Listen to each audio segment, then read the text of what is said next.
Então vamos lá, é oficial, estamos aqui para mais um episódio do Posto 8 Podcast. Estou aqui na presença muito legal dela que topou, tá aqui para trocar uma ideia comigo, a super atleta Isabela Ramon. Não vou deixar ela falar um pouquinho dela já já, mas desde já, agora falando para todo mundo, muito obrigado por topar estar aqui participando, doar um pouquinho do seu tempo para contar um pouquinho Imagina. da sua história para gente, beleza?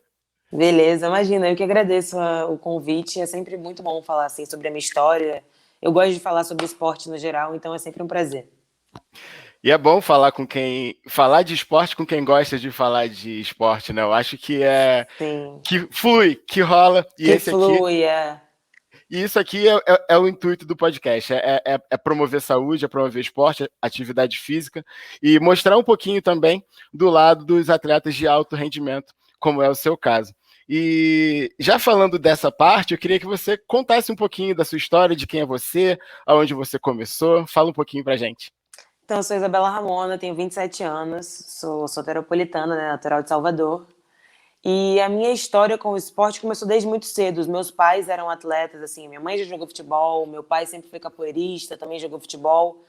Então eu sempre tive contato com o esporte. Eu era aquela garota atlética, eu já fiz atletismo, já fiz handebol, eu já fiz natação, comecei natação com 8 meses de idade. Então eu sempre pratiquei um pouco de tudo, isso em Salvador ainda. Só que pela dificuldade, né, assim, por Salvador não ser um centro esportivo para o esporte em nível assim de competição, eu acabei não me federando em nada ali. E a minha vida, digamos assim, mais direcionada começou quando eu me mudei para o Rio de Janeiro, que foi de 11 para 12 anos, que foi com o basquete. Mas eu já fazia basquete em Salvador, né? Já fazia escolinha e eu cheguei a fazer na escola. Só que é aquilo, né? Eu sempre jogava com os meninos, não tinha feminino para jogar. Então era desmotivante, assim, né? Eu só treinava e eu não podia jogar. E aí, quando eu me mudei para o Rio, foi um período meio conturbado na minha vida, porque o meu pai ficou em Salvador e a minha família paterna ficou lá e eu vim com a minha mãe. Eu fui com a minha mãe para o Rio. E aí, a minha mãe resolveu me colocar num esporte, assim, no sentido de ocupar o meu tempo, né? E de eu focar em outras coisas. E aquela fase ali de pré-adolescência que é meio complicada, meio revoltada, assim. E eu tinha um primo que jogava basquete no Telemar, que era o time que existia uns anos atrás, que era até o time do Oscar. E ele conhecia o Guilherme Voz, que era um dos técnicos do Fluminense, que foi onde eu comecei. E aí, quando eu cheguei ali no Fluminense, eu me senti muito acolhida pelas meninas, né? Eu sempre ressalto essa parte que eu sempre estudei em escola particular. Então, por exemplo, quando eu me mudei para o Rio, o meu ambiente era sempre muito branco ali, né? Na escola, a maioria é branca, e de repente eu entro no basquete e era só mina preta. Então, tipo assim, eu me senti muito bem. E assim, de cara, rolou uma afinidade, rolou uma amizade. E foi, além de eu ser uma pessoa competitiva e de gostar de esporte, então foi um ambiente que automaticamente virou uma outra casa para mim. E foi ali que tudo começou. Eu joguei no Fluminense, o Fluminense acabou, eu fui para Mangueira. Com 14 anos, tive minha primeira convocação para a seleção brasileira. Não fui cortada. Aí, no ano que vem, eu fui convocada, fiquei na seleção. E foi quando eu decidi que eu queria levar o esporte para minha vida, que eu queria virar uma jogadora de alto rendimento. Com 16 anos, fui para São Paulo, joguei em Jundiaí, São José. Aí fui para o Sampaio Corrêa, no Maranhão, que foi o meu primeiro título na LBF, que foi o primeiro título brasileiro. E a partir daí comecei minha carreira internacional. Joguei 2 anos na Espanha, joguei meia temporada em Portugal e agora estou aqui na Bulgária. Muito, muito, muito legal essa história. E interessante que, assim, claramente o apoio dos seus pais, né? Porque ambos Sim. praticavam esporte, mas o que meio que decidiu o esporte que você ficaria foi esse acolhimento que você sentiu de estar num lugar que você se sentia pertencente, né? Exatamente. Foi. Assim, os meus pais sempre me apoiaram muito, inclusive quando eu tive a decisão de sair de casa, eu tinha só 16 anos, né? Eu estava ali na escola e a minha mãe perguntou para mim. Eu estava numa escola muito boa, muito forte, assim, no Rio, eu estava no QI e não estava dando mais para acompanhar, porque ele tinha ido para a seleção, eu tinha perdido muita aula. Eu falei, e a minha mãe virou para mim e falou assim: Isabela, é isso que você quer? Eu falei, mãe, é isso que eu quero. E aí eu sempre fui muito privilegiada, porque além dos meus pais me apoiarem, eles tinham condição financeira para isso. Ou seja, a minha mãe falou: você vai, se nada der certo, você volta para casa, você estuda. E eu entendo que tem muita gente que não tem essa opção. Eu joguei com muita menina que chegava no momento ali, ela tinha que decidir se ela iria tentar ou se ela ia ter que trabalhar para ajudar em casa. Então, eu também tive esse privilégio. E contou muito essa questão de, no basquete, eu me senti acolhida, né? Eu me senti exatamente isso, eu me senti pertencente. Porque, pela minha família ser de classe média, e em Salvador não era tanto, mas no Rio era assim, o ambiente era majoritariamente branco, escola, curso de inglês, o condomínio que eu morava. Então, ali eu encontrei um lugar que me acolheu mais, assim, né? Eu via outras pessoas ali parecidas comigo, que entendiam o que eu pensava, que passavam pelos mesmos conflitos que eu passava. Então, sem dúvida, foi um divisor, assim, de águas. Muito, muito, muito legal. E aí me fala um pouquinho, assim, você falou que fez natação e aí começou no basquete, e aí em certo momento teve esse estalo e falou, tá, é isso que eu quero. Como que foi esse estalo? Teve algum momento, teve algum treino, teve algum jogo, teve alguma noite que você dormiu e falou, caraca, é isso que eu quero fazer de novo? Então, ainda em Salvador, quando eu jogava um pouco de tudo, eu não tive estalo nenhum. Eu gostava de todos os esportes que eu praticava. A natação eu não segui. Eu até competi pela natação, mas até é engraçado, né? Que a minha mãe me tirou na natação por conta do corpo, como fica depois, né? Que ela falou que achava que o corpo mudava muito. Enfim. E aí, em Salvador eu não tinha esse problema, eu gostava de tudo. Quando eu cheguei no Rio, que eu fui participar de um time mesmo, que rolou toda essa afinidade e eu gostei muito do esporte, só que o meu start, assim, porque até então eu gostava muito do esporte, eu era pessoa competitiva, mas eu via aquilo como um passatempo, era mais um hobby, assim, sabe? Quando eu saía da escola, eu ia lá, encontrava as meninas que eu gostava, treinava, E você já tinha endocrinava o alguma coisa corpo, em né? mente? Tipo, eu quero ser, sei lá, bióloga, engenheira. Já tinha alguma coisa em mente assim, não? Não tinha nada em mente. Eu acho que eu queria fazer medicina, assim, nessa época, mas não era nada muito. Eu nunca fui aquela pessoa que sempre soube o que queria fazer. Aham. Até hoje, se eu não fosse atleta, eu não sei o que eu faria, assim. Mas o meu start mesmo foi a primeira vez que eu fui convocada para um campeonato brasileiro. Eu tinha 14 anos, porque aí tem a seleção carioca, né? E você vai jogar um brasileiro. E foi a primeira vez que eu participei de um campeonato grande, assim, né? Uma mobilização, uma viagem, viajar para uma outra cidade. E aí eu achei aquilo muito interessante, né? O nervoso do campeonato. E logo depois eu fui convocada para a seleção brasileira. E ali foi o start, porque eu tinha 14 anos, eu fui convocada para a seleção sub-15 e foram 22 meninas e só viajariam 12. Então 10 meninas seriam cortadas. E eu lembro que eu fui uma das duas últimas a ser cortada. E aquele corte ali é uma dor, é um sofrimento, né? E muito nova, não sabia lidar com toda aquela emoção, com aquela frustração. E eu voltei com aquele sentimento muito ruim para casa. E quando eu cheguei em casa, eu falei para mim mesma, eu vou voltar para a seleção, eu vou jogar pela seleção, eu vou virar jogadora de basquete. Então, o estalo ali para mim foi isso, foi de um Foi o corte, corte. foi o corte, foi um momento muito ruim e que eu percebi que eu queria muito aquilo. Então, a partir dali, eu passei a me dedicar diferente nos treinos, eu passei a levar muito mais a sério, eu passei a entender que era aquilo que eu queria fazer de fato.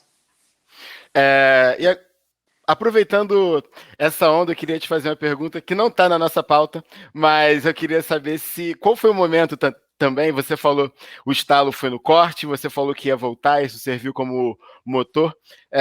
Qual foi o momento que você percebeu que era boa de bola? Tipo, cara, eu tô aqui com elas, agora eu tô fazendo cesta igual eu fazia antes, acho que eu sou boa nisso. Qual foi o É, momento? então, foi mais ou menos nesse momento aí. Quando eu fui convocada para essa primeira seleção carioca, foi um momento que eu estava me destacando muito. E eu sempre jogava a minha categoria, a categoria acima. Então, se eu era mirim, jogava infantil, virei infantil, jogava infanto. E era uma coisa despretensiosa, mas de repente eu estava fazendo muitos pontos por jogos, na categoria acima eu estava indo muito bem. Aí eu fui convocada para a seleção carioca, fui para a brasileira e falei, pô, eu acho que eu tenho jeito Ué, para isso. Eu acho. Eu acho que eu não caí aqui de paraquedas, não. Eu acho que eu tenho um jeito para isso. E além disso, eu sempre fui. O que demorou eu ter esse entendimento é que eu sempre fui uma jogadora muito física. Então, essa minha característica física sempre gritou muito, assim. Eu sempre era mais rápida, eu sempre era mais forte, eu sempre marcava muito bem. E a marcação, a defesa no basquete é 80% de exposição, né? Questão física. E eu sim. sempre tive muito isso, e isso até hoje é um dos meus carros-chefes no meu rendimento, assim. Eu sou uma jogadora muito física. Porém, só o físico não te leva a certos lugares, né? Então, foi mais ou menos ali nesse momento que eu percebi que, pô, além de ser uma jogadora muito física, eu tenho sim talento, porque só o físico não me levaria a certos lugares que eu tô chegando. Então, eu acho que eu tive certeza mesmo do meu talento na minha primeira categoria, na minha primeira seleção, na minha segunda seleção sub-15, que eu fui, era sub-16 na verdade, eu tinha 15 anos e eu fiquei, e eu tava com muito medo de ser cortada por conta do meu corte no ano anterior. Eu tava com muito, muito medo, então eu vinha treinando muito bem, e aí na semana do corte eu comecei a ficar meio bitolada, assim, pensando se eu ia ser cortada. E um técnico, inclusive, o assistente técnico chegou pra mim e falou assim, cara, por que você tá com medo?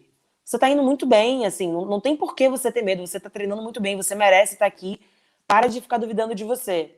E aí foi um momento que eu virei a chave e falei assim, não, cara, eu tô aqui junto com elas porque eu mereço estar aqui, porque eu mostrei que eu tinha que estar aqui. E aí foi quando eu comecei a acreditar em mim, mas na verdade eu melhorei mesmo essa insegurança de fato tem pouco tempo, né? Eu faço terapia hoje e a terapia me ajudou muito nisso, porque assim, cada um enfrenta os seus conflitos, né, internos, e eu sempre tive esse conflito de duvidar muito de mim, assim, eu sempre parecia que as pessoas acreditavam mais em mim do que eu mesma. Então, isso é uma coisa que até hoje eu venho melhorando, mas que eu demorei um pouco assim para entender de fato. Mas acho que foi nessa idade, com 16, que eu comecei a ter um entendimento de que eu realmente era boa no basquete.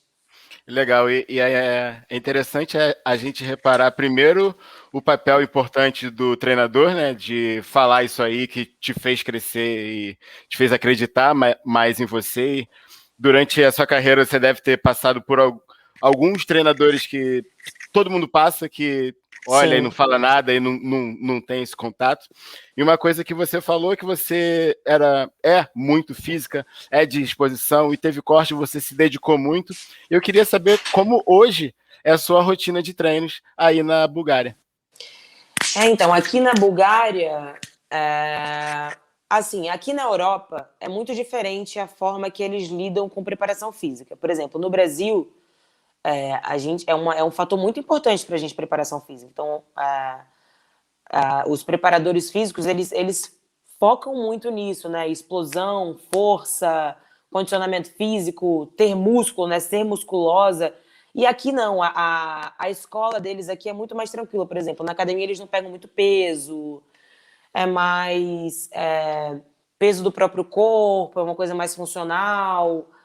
Então, aqui tem essa diferença que é um pouco ruim para mim, sabe? Eu gosto de pegar peso, eu gosto de treinar forte, eu gosto de treinar a minha capacidade física até a minha exaustão.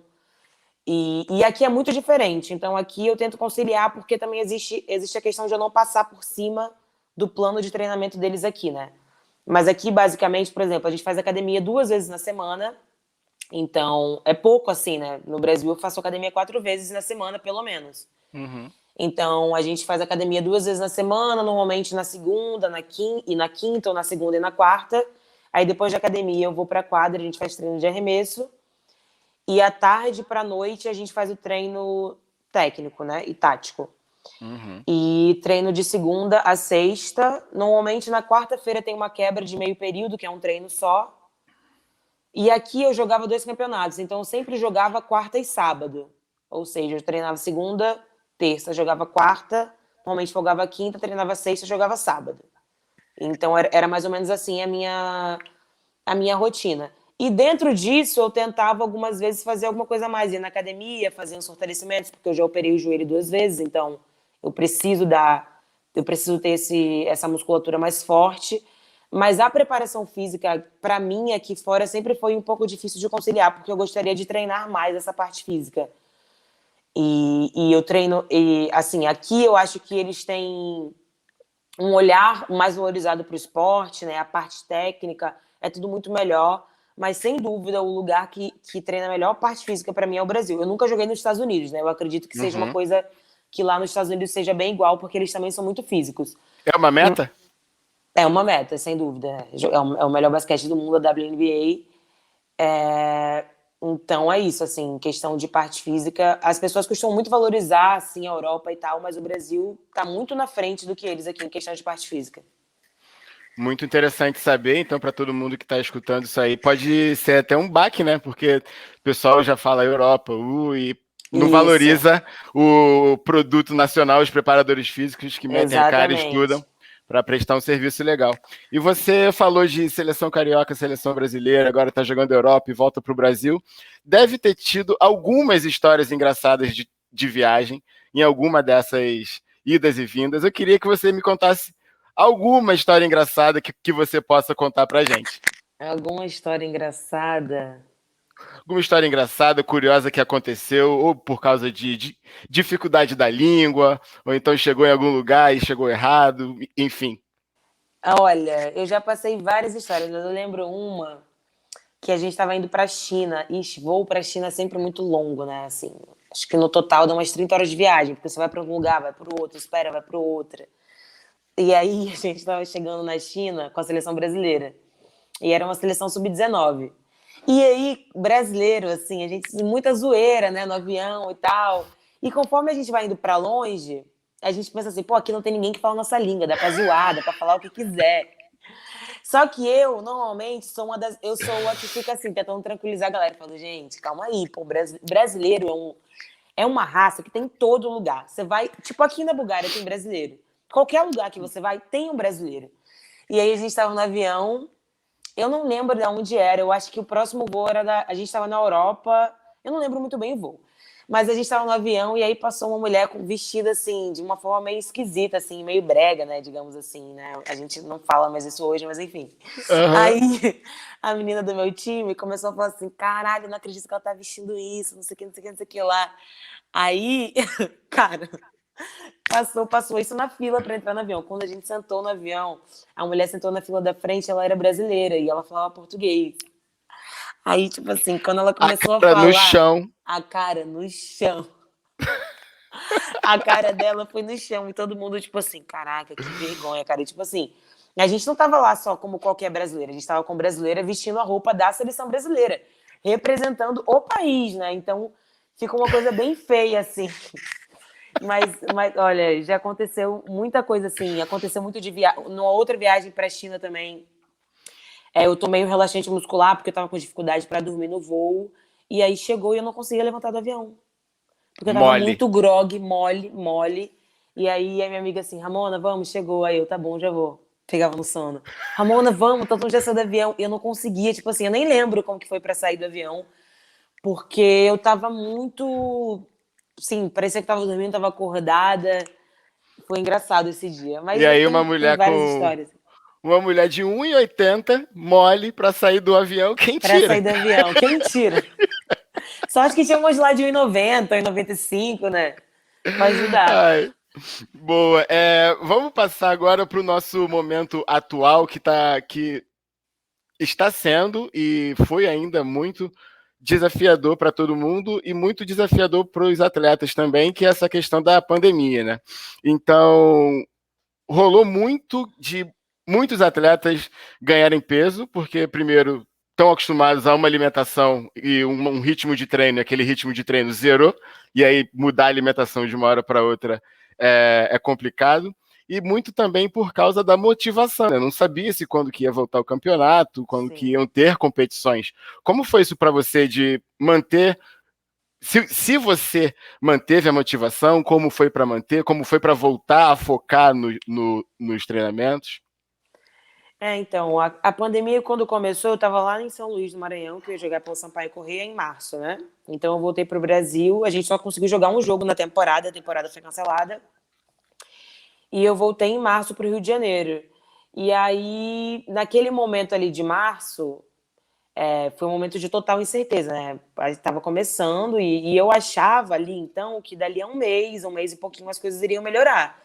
Então, em março, logo que eu cheguei, eu moro no Rio, num apartamento bem pequeno, assim, 40 e poucos metros quadrados, eu estava muito motivada. Então, eu estava treinando em casa, estava treinando com elástico, subir, descer escada. Eu estava muito no ritmo porque eu realmente acreditava que as coisas iriam passar e que, pô, eu tenho que me manter bem porque em abril ali as coisas vão voltar. Aí chegou abril e não voltou. Quando chegou abril e não voltou, aí começou a ficar muito difícil. Porque começou a ficar muito difícil porque eu comecei a ficar muito ansiosa, né? A gente depende disso financeiramente também, né? Porque o atleta, se Uhum. você não tá no campeonato jogando, você não recebe dinheiro. Então, por exemplo, o meu campeonato em março, em abril eles já cancelaram E o meu time, por um erro deles, assim, eu acho que foi, inclusive, eles poderiam ter lidado de uma forma melhor, eles pararam de pagar, eles cancelaram o contrato e ninguém mais teve salário a partir de abril. Caramba. Então começou assim, aquela incerteza de quando que vai voltar, e se não voltar, pô, vai ter seleção, não vai ter seleção, como que eu vou ficar? Eu também não posso ganhar peso, e junto com a ansiedade, com a vontade de comer, né? Porque você está em casa, sem saber como as coisas vão acontecer. Então, o mês de abril ali, para mim, foi muito complicado. Só que, cara, eu não sei de onde eu tirei motivação e eu continuei na pegada de treino, porque eu tinha 2 preparadores físicos que me ajudaram muito, que foi o Diego Falcão, que é o da seleção atualmente, e o Leto Santos, que é um preparador físico aí do Rio de Janeiro. E eu tava direto conversando com eles, e o Diego até falou assim pra mim, cara, não deixa de correr, porque com o Diego, inclusive, eu aprendi a correr, né, porque muitos atletas de alto rendimento, por exemplo, a gente pratica um esporte e muitas pessoas tendem a acreditar que aquela atividade que a gente faz já é suficiente. Só que o meu corpo já está acostumado para aquele treino que eu faço. Eu não emagreço, eu não perco peso com as 4 horas de treino por dia de basquete que eu faço. Ali você não tem mais nenhuma adaptação mais, né? Nenhuma adaptação. Então, e muito pelo contrário, eu já não estava fazendo aquele treino e eu estava comendo praticamente a mesma quantidade. Então eu falei, cara, eu vou ter que continuar correndo. Então eu continuei, assim, eu também tive o privilégio de ir para um lugar, eu fui para casa do meu namorado em Araruama, e lá era uma casa e Araruama estava muito tranquilo, muito vazio, então eu continuei correndo. Então eu me mantive correndo 3 vezes na semana, corria dia sim, dia não, e no dia que eu não corria, eu fazia treino em casa. Levava peso. Então, assim, foi muito difícil, foi uma briga comigo mesma, assim, na minha cabeça, mas eu consegui me manter no treino, assim, certinho. Eu consegui. O que eu não consegui muito foi a alimentação. Então, assim, eu tava comendo de tudo, eu comecei a comer mais, né? Eu tava muito mais relaxada na alimentação. Tinha alguns dias que a minha consciência pesava e eu tentava voltar pro foco, mas tava muito difícil, porque todo dia era igual. Então, não tinha isso de ser segunda, terça, quinta, sábado, domingo. Todo dia era igual. Todo dia você tava lá fazendo a mesma coisa. Então, o mais difícil foi a alimentação e eu não saber quando eu iria voltar a jogar. E, além disso, eu estava só treinando a parte física, né? Eu fiquei ali 3 meses sem pegar na bola de basquete, não. Porque eu fiz treino na garagem, adaptei ali a garagem e bati a bola, mas eu não arremessava. Então, eu fiquei 3 meses sem arremessar. E como foi esse primeiro arremesso pós? Foi terrível. Saiu um tijolo. Foi terrível. Inclusive, eu dei sorte porque olha como as coisas acontecem. Em Araruama, um dia eu correndo na orla, passou um carro e me parou e perguntou assim: você é atleta e tal? Eu falei, sou. Nossa, que estranho estarem me reconhecendo aqui em Araruama, atleta de basquete. A mulher que me reconheceu foi a Edna, que anos, tipo assim, 15 anos atrás, tinha sido jogadora da Seleção Brasileira de Basquete. E na casa dela tinha uma tabela, tinha uma meia quadra. Perfeito. Perfeito. Aí eu falei, eu não sabia, né? Eu falei pra ela, nossa, que legal, que coincidência. Você sabe algum lugar que eu possa arremessar? Ela, cara, na minha casa tem uma tabela. Se você quiser, você pode ir lá arremessar. Que maravilhoso. E aí eu comecei a correr, salvou. Eu corria, e no dia que eu corria, depois eu arremessava na casa dela. E assim, um dia eu corria, arremessava, e no outro dia eu fazia a parte física. Mas foi um momento muito difícil e eu entendo que, por exemplo, se eu tivesse ficado no meu apartamento no Rio de Janeiro, eu não teria conseguido fazer isso, porque no Rio, por muito tempo, não dava para sair para correr, né? Era só dentro de casa. Então, assim, eu tive muita sorte, né? Tive todo esse privilégio de estar num lugar mais tranquilo, mas foi muito difícil. Então, eu imagino para as pessoas que não tiveram essa oportunidade, né? Quem ficou ali no apartamento preso, sem ter varanda, sem conseguir ir para a rua e com muito medo também, porque, querendo ou não, lá em Araruama, a sensação de segurança era muito maior do que no Rio de Janeiro. Mas com tudo isso, foi muitíssimo difícil, foi muito difícil. Eu nunca, desde que eu comecei a jogar basquete, ano passado eu estava com 26 anos, desde os 12 anos eu nunca tinha ficado tanto tempo sem treinar, de fato, com o time. Então foi muito difícil passar por isso, a readaptação também foi muito difícil, eu vir para cá, né, e voltar à minha rotina. Então, eu imagino que assim, pra gente de alto rendimento foi difícil, imagina para as pessoas que treinavam assim para manter, para saúde, né? Como deve ter sido difícil manter essa rotina de exercício físico. É legal que você, a cada vez que você foi meio que desmotivando, apareceu uma coisa para te jogar pro alto, né? Sim, Foi tipo, tô em casa, agora já deu, vou para Araruama, agora já deu, tem uma tabela aqui, então foi. Alguma coisa foi sempre te Isso, e empurrando. aí quando chegou em julho, eu tive a proposta para jogar aqui. E aí eu falei, pô, agora motivação total. E foi inclusive quando eu voltei para o Rio e até me arrisquei um pouco, porque ali a casa dela era só meia quadra e eu precisava fazer mais coisa, eu precisava fazer academia de fato, né, pegar peso, Uhum. porque eu estava fazendo treino adaptado.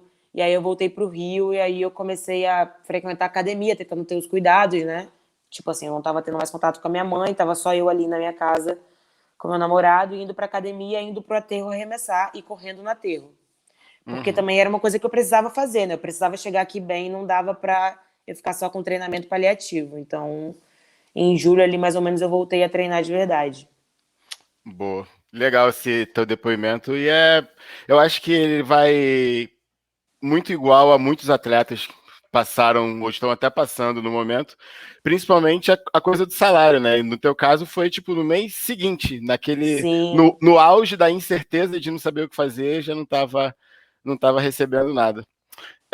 Você falou também lá no início da nossa conversa que o basquete teve um papel importante nesse acolhimento, principalmente acolhimento racial, né? E sim. você no seu Instagram você se posiciona não só em relação a isso de questões raciais, como também de questões de gênero.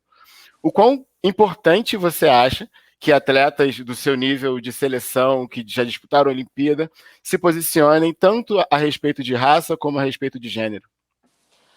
Eu acho muito importante, né? Porque a gente tem uma responsabilidade muito grande. Eu sei que tem muitas meninas que olham para mim e me veem como exemplo. Eu recebo muita mensagem de meninas dizendo que se inspiram em mim. Então, eu também acho que é responsabilidade minha passar essa parte para elas, né? Muitas pessoas acham, mas muita gente tem uma cabeça retrógrada e pensa que assim, atleta não tem que se posicionar, atleta não tem que falar sobre política, atleta só tem que chegar lá e jogar. Cara, nós somos pessoas com cabeças pensantes. E o esporte em si já é um ato político, então não dá para me isentar dessa parte. Eu acho que eu tenho sim que falar, eu tenho sim que me posicionar e tentar passar para as pessoas que me seguem e que me acompanham o que eu realmente acho que é. E talvez, de certa forma, alertar, causar um questionamento, né? Uma visão diferente sobre as coisas. Então, eu acho muito importante que a gente se posicione. Eu acho incrível como eu tenho muito como exemplo muitos atletas americanos que fazem isso de verdade, que não tem medo das coisas que podem acontecer, porque por exemplo, aqui no Brasil, me posiciono, mas eu sou uma mulher preta jogadora de basquete, assim, ou seja, eu sou uma mulher preta que já não tem tanta visibilidade. Eu jogo basquete, que já não é um esporte que tem tanta visibilidade, e eu jogo basquete feminino, que se você falar de visibilidade, cai sei lá quantos por cento. E eu tô tentando aqui falar. Então eu acho importante, por exemplo, nós somos o país do futebol. Eu gostaria muito que tivessem mais jogadores de futebol se posicionando mesmo, porque as pessoas param para ouvir. Se eu, que tenho algumas, não poucas pessoas, tem muitas pessoas que me ouvem, pô, esses jogadores têm milhares de pessoas que param para ouvir e dão credibilidade para o que eles falam. Então a gente tem uma responsabilidade, uma influência muito grande sobre as pessoas. E isso é muito importante. Então, assim como eu também levo essa responsabilidade para a forma como eu me porto, né, para as coisas que eu falo e em como eu falo, eu acho que é de imensa importância falar sobre gênero, eu falar sobre questões sociais, eu falar sobre questões raciais e mostrar para as pessoas que eu tô atleta ali, né, tô exercendo a minha função, que é jogar, mas eu também me importo com tudo que está acontecendo na sociedade. Boa. E você falou que se espelha em alguns atletas norte-americanos. Você pode falar alguns exemplos? Claro, eu tenho muito a Serena Williams como exemplo, né? Que ela preza muito por essa questão de gênero, né? Que leem ela com uma mulher raivosa e tudo isso, quando os homens têm o mesmo comportamento que elas, mas eles são só caras determinados. Uso muito o exemplo do LeBron James, que ele abraça de verdade tanto causa social quanto causa racial, né? E o LeBron Inclusive. James teve a repórter que falou exatamente isso que você disse, né? Falou shut up and dribble para ele e ele respondeu praticamente igual você falou. Não, o É, esporte é política, a gente pensa. exatamente, Exatamente. exatamente. Muitas pessoas. Teve até um caso, eu não lembro muito bem, um jogador de futebol branco que falou assim: o LeBron James é um ótimo jogador, ele deveria focar mais em jogar basquete. Foi o Ibra que falou Ibra. isso. Tipo assim, Que absurdo, cara. Por quê?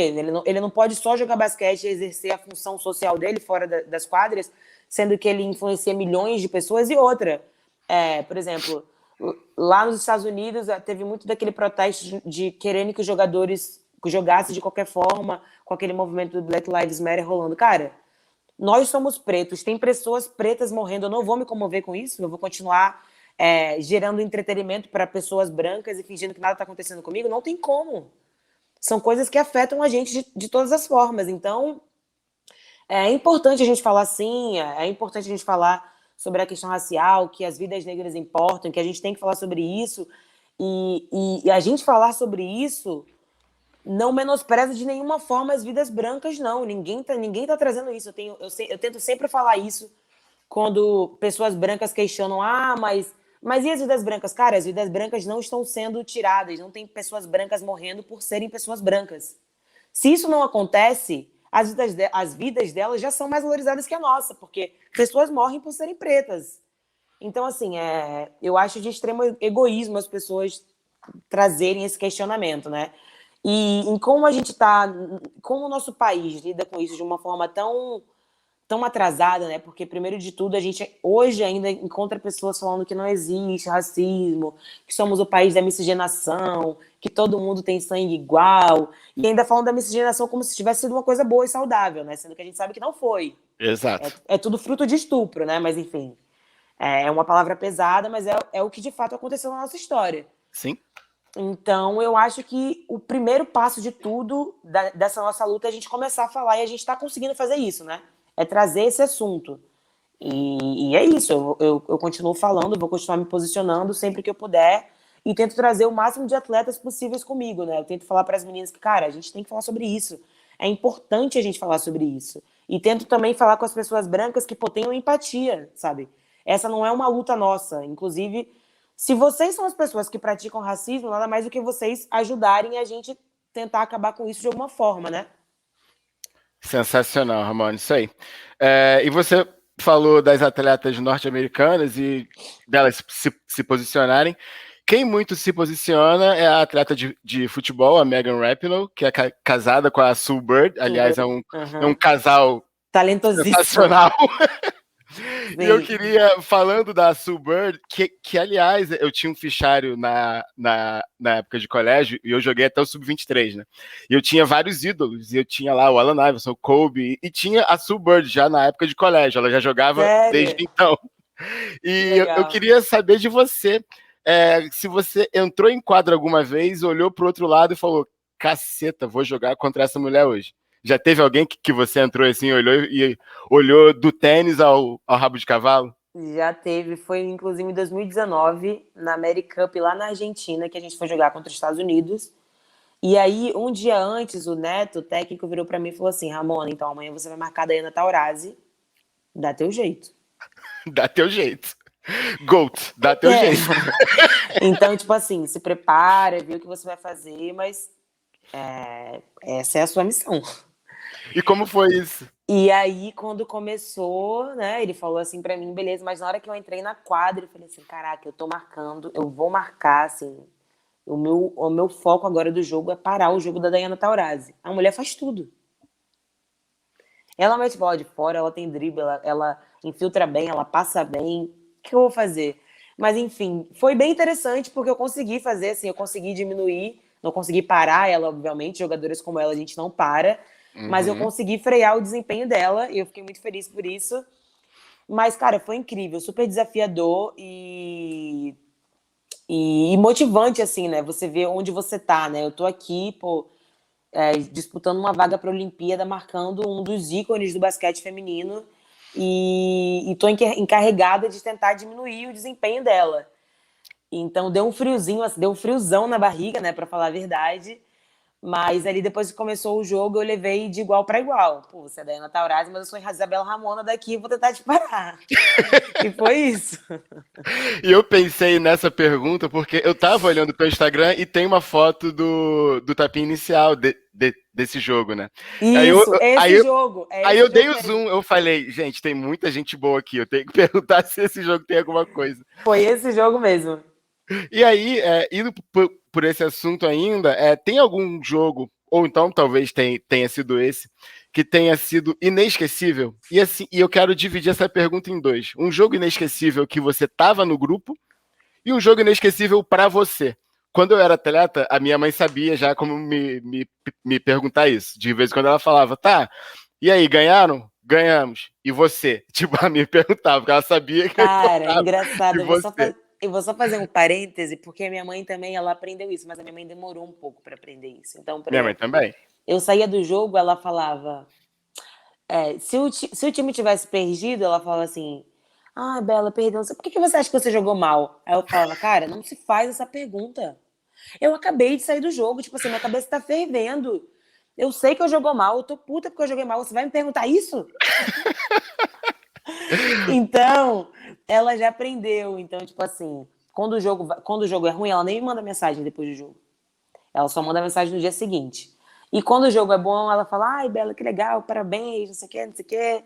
Então, ela aprendeu um pouco, assim, a dosar. Até hoje em dia, eu tô jogando aqui na Bulgária, ela assiste todos os jogos, ela me disse que assistiu, mas ela já tem o tato de quando falar e de quando não falar comigo. E isso foi ótimo. Ela demorou, mas ela aprendeu. Porque a gente, Boa, a gente brigava muito por causa disso. Falava, mãe, não se faz essa pergunta. Pelo né? amor de Deus. Mas o jogo O seu jogo inesquecível. inesquecível e um jogo inesquecível do time que você fazia parte, que pode ser o mesmo ou pode ser dois jogos Eu separados. tive dois jogos muito inesquecíveis, assim. O primeiro foi numa seleção sub-19, em 2011, que a gente jogou contra a Austrália. E era um jogo de... Era um jogo para ver se a gente ia conseguir disputar a medalha de bronze. Então, a gente perdeu um jogo anterior, que não era para ter perdido, e a gente ia jogar contra a Austrália, que era uma das potências, e a gente ia ganhar de 27 pontos. Ou seja, era uma missão praticamente impossível. Uhum. E aí, assim, todo mundo meio desacreditado, mas mais uma vez o assistente técnico veio e conversou com a gente, assim, de uma forma que eu não sei o que ele conseguiu acender dentro da gente. E foi um jogo incrível, que todo mundo deu 150%, assim, o que não tinha mais para dar, a gente deu. E aí eu lembro muito bem de uma bola que foi uma bola dividida, que eu e a australiana pulamos juntas na mesma bola e a gente estava ganhando o jogo de 25 pontos.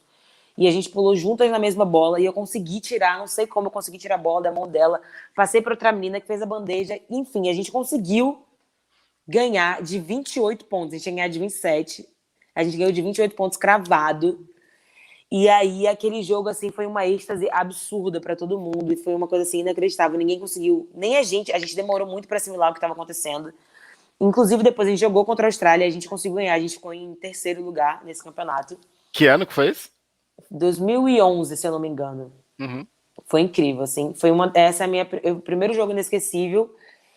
E o outro jogo inesquecível, sem dúvida, foi a final do PAN, em 2019, que fomos campeões pan-americanas depois de 27 de novo, né? Agora que eu parei pra pensar que esse número tá me seguindo. Olha aí, ó. Depois de 27 anos, a gente ganhou um pan-americano. O último título tinha sido com Hortência Paula, lá em Cuba. Sim. Então, foi bem marcante, assim. E por toda a história que o basquete feminino estava passando, né? Por um momento ruim que a gente vinha, e de troca de comissão técnica, e do grupo ali sendo reformulado. Para mim, foi uma vitória pessoal também, porque no ano passado eu tinha sido cortada por não estar bem fisicamente. Eu operei o joelho em 2018. Então, tinha muita coisa envolvida ali e a gente veio para a seleção para ver o que ia acontecer e fomos campeões em cima dos Estados Unidos na final. Então, foi um campeonato, assim, muito marcante para mim. Você falou já de ídolas americanas, você citou Paulo e Hortência, eu queria que você fizesse o seu time dos sonhos agora. Nossa, difícil. Time dos sonhos. Seu time dos sonhos. Você vai entrar. Vou te facilitar. Você tá no time. Você tá lá, vou entrar em quadra. Vou escolher mais 4 meninas para entrar comigo. Quem são as 4? Então, eu Pode vou ser puxar a ex-atleta, pode ser sardinha. atleta. Agora. Ah, pode ser. Ah, isso tá muito difícil. Pode ser ex-atleta? Pode ser ex-atleta, pode ser ex-atleta. E tá todo mundo no auge da forma. É o mundo perfeito para você escolher o seu time. É Meu tipo o, é Deus. tipo o seu Space Jam, sabe? Então, você Uhum. tem já as suas quatro dos sonhos ali. Pô, mas se todo mundo tá na época, eu até vou sair da quadra. Não, você tá lá. Você é a Michael Jordan, LeBron James, é o Space Jam 3. É que vai. Meu Deus. Então, eu coloco como armadora. Eu gosto muito da Erika Wheeler, que jogou comigo no Brasil, inclusive hoje ela joga na WNBA. Uhum. Como pivô. Nossa, mas isso aí é muito difícil. Meu Deus. É, coloco Hortência, obviamente. Coloco Damires. E coloco Érica de Souza. A Érica, no auge dela, era uma parada bizarra. Assim. Ela ainda é incrível, mas assim, quando ela tava no auge ali, com os 20 e poucos anos, ela era imbatível. Mas assim, eu digo esse time tendo muitas outras pessoas para colocar, né? Eu coloquei as brasileiras porque eu sempre que me pergunto inspirações, eu gosto muito de colocar pessoas que estão próximas de mim. Então, por exemplo, Uhum. Damires e Érica são pessoas que eu tive a oportunidade de treinar, que eu vi de perto, que são ótimas como pessoa e são muito dedicadas ao que elas fazem. Tem a Clarissa também, que é uma outra que, tipo, ficava Érica e Clarissa ali entrando e saindo do jogo para mim. Mas é isso. Acho que esse time.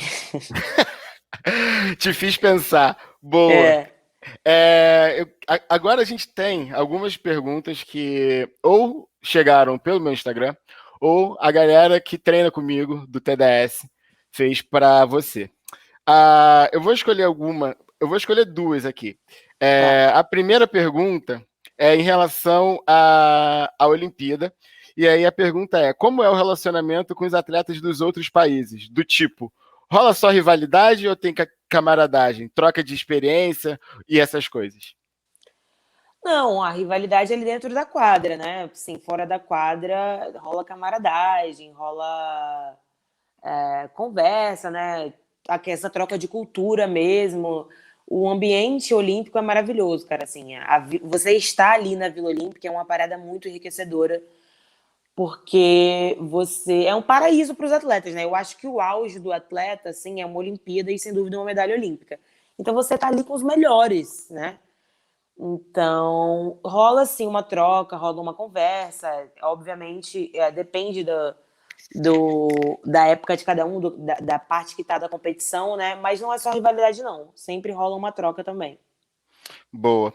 Essa aqui chegou no meu Instagram e você comentou até um pouco disso no período da pandemia, por causa da ansiedade e insegurança, mas é uma coisa que a atleta tem que lidar também diariamente. E é como você lida com insegurança, ansiedade antes, durante e depois até da competição. Vai começar uma competição, dá aquele frio na barriga, fica ansioso, se prepara. Como é que é isso? Então, hoje eu aprendi a lidar com a terapia, né? Porque sempre foi muito conflitante isso para mim, porque no esporte, né, principalmente de alto nível, o mais difícil é você se manter é a constância, né? A gente tem picos de altos e baixos, altos e baixos, altos e baixos. E isso gera muita ansiedade, muita insegurança de você saber, pô, será que eu vou jogar bem hoje? Será que hoje vai ser um dia daqueles ruim? Será? Fica muito será na cabeça. E isso é muito difícil.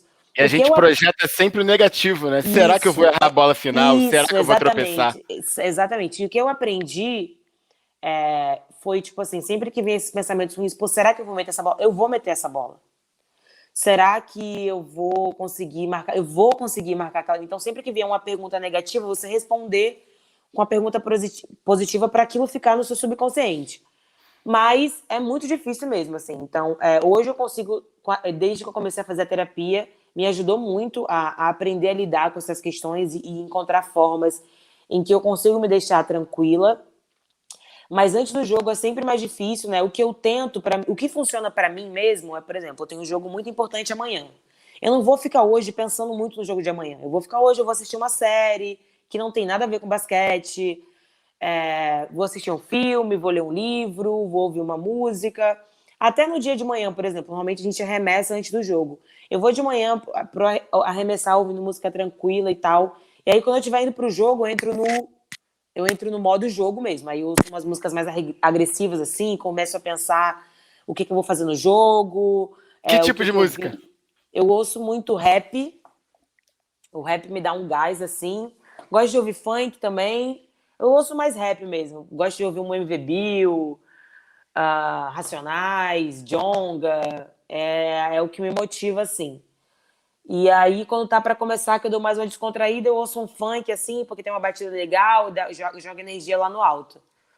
Mas é isso. E a insegurança é difícil mesmo, porque principalmente em atletas de alto rendimento, assim, eu vivo do meu rendimento, né? Então, assim, eu tenho sempre que mostrar que eu estou conseguindo render. E isso é muito difícil porque é isso que eu falei, a gente tem momentos bons e momentos ruins. Então, quando a gente entra nessa fase ruim, a insegurança bate. Pô, será que eu vou conseguir voltar? O que está acontecendo que eu não estou conseguindo? E aí eu tento também entrar nesse pensamento otimista, né? Tento entrar nessa, mas é difícil. E mesmo com terapia, eu continuo lidando com isso. E eu continuo tendo momentos que eu perco para a insegurança e que eu perco para a ansiedade. É uma luta diária mesmo. O que é normal, somos humanos, né? Então, a Sim, gente ganha, a gente perde, e até sim, reconhecer isso é papel da terapia também, até a gente chegar nesse exatamente. momento. Saber que não Boa, dá para ter controle de tudo, né? exato. Última pergunta para a gente fechar o nosso bate-papo. E você comentou que sabe que tem gente que te segue, que te ouve, que tem você como inspiração. Então eu queria que você tivesse essa imagem na tua cabeça. Você foi lá no aterro para bater bola e você tá lá batendo a sua bolinha. E aí chegou uma menininha lá, sei lá, da idade que você começou a jogar basquete. A menininha preta batendo bola também. Pô, você é aquela menina da seleção, que legal, acho que eu quero ser jogadora também. O que você falaria para uma mina preta 7, 8 anos de idade que te faz essa pergunta? Eu falaria para ela acreditar nela, acima de tudo, né? E treinar muito. Treinar, treinar, treinar, se dedicar, persistir. É muito difícil o caminho, né? A palavra que eu falo assim para você virar uma atleta de alto rendimento é abdicação. A gente abdica de muita coisa. Eu não tive uma adolescência normal. Eu não tive nem uma pré-adolescência normal. Eu não tive uma fase adulta normal. Eu mantive os meus bons e poucos amigos porque eu não ia para muitas festas, eu não saía quando todo mundo saía, eu não vivia aquele período da faculdade que a gente conhece muitas pessoas, porque infelizmente no Brasil ou é muito difícil você conciliar aquele período de universidade com o esporte de alto rendimento, normalmente você escolhe e a partir de então um momento você consegue, mas eu diria para ela seguir assim, para ela primeiro ter certeza do que ela quer, porque é muito sacrificante, mas se era isso mesmo que ela quer, que ela se dedicasse, que ela treinasse, que ela quisesse muito aquilo, porque é muito sacrificante, é dolorido, mas os frutos são incríveis também. É uma vida muito realizada. Você poder viver do que você ama de fato, né? Hoje eu vejo tudo que eu consegui construir, tudo que eu tenho, que foi pelo basquete, tudo que eu tenho hoje, o basquete que me deu. E eu lembro de tudo que eu já passei, eu lembro da dor que eu já passei, dor física e dor de estar longe da minha família, de estar longe dos meus pais, mas assim, vale muito a pena. Eu faria tudo de novo. E eu diria para ela que vale a pena, para ela seguir no caminho. Muito obrigado pela sua participação no Posto 8. Foi muito legal ouvir a tua história, ouvir você falar da importância do posicionamento, da sua carreira e que você continue tendo sucesso, que você continue alcançando as suas metas, que um dia eu ligue a TV na ESPN e veja você na WNBA e marcando de novo a Diana Taurasi e que eu te veja metendo bola na cara dela. Muito obrigada, foi ótimo conversar. Eu acho que a gente falou aqui sobre pautas importantes, né? Sobre exercício físico, sobre saúde mental, sobre questão racial e posicionamento. E então foi um prazer falar com você. Estou sempre disposta e aberta a falar sobre essas coisas. E obrigada pelo Fala o teu, convite. fala o teu Instagram pro pessoal te O meu seguir lá. Instagram é Isa Ramona. E lá eu compartilho algumas coisas da minha vida aqui esportiva, do lugar que eu tô jogando. Falo sobre questão racial, sobre questão de gênero, como a gente conversou aqui hoje. Então, me sigam lá para fortalecer também o basquete feminino, para vocês poderem acompanhar mais e consumir o basquete feminino, porque eu garanto que vale muito a pena. As pessoas sabem pouco disso porque não dão muita chance. Mas é isso, Isa Ramona. Boa, pessoal, fechamos por aqui mais um episódio do Posto 8 Podcast. Assim como a Isa falou, para vocês seguirem o Instagram dela, sigam o meu também, @brunorosa.sapo. E se você está chegando aqui agora no Posto 8, ouviu, gostou, compartilha com todo mundo e vamos fazer o podcast crescer. Mais uma vez, obrigado, Ramona. Beijo para você. Fica tudo bem Beijo. aí na Bulgária. Até mais. Tchau, tchau.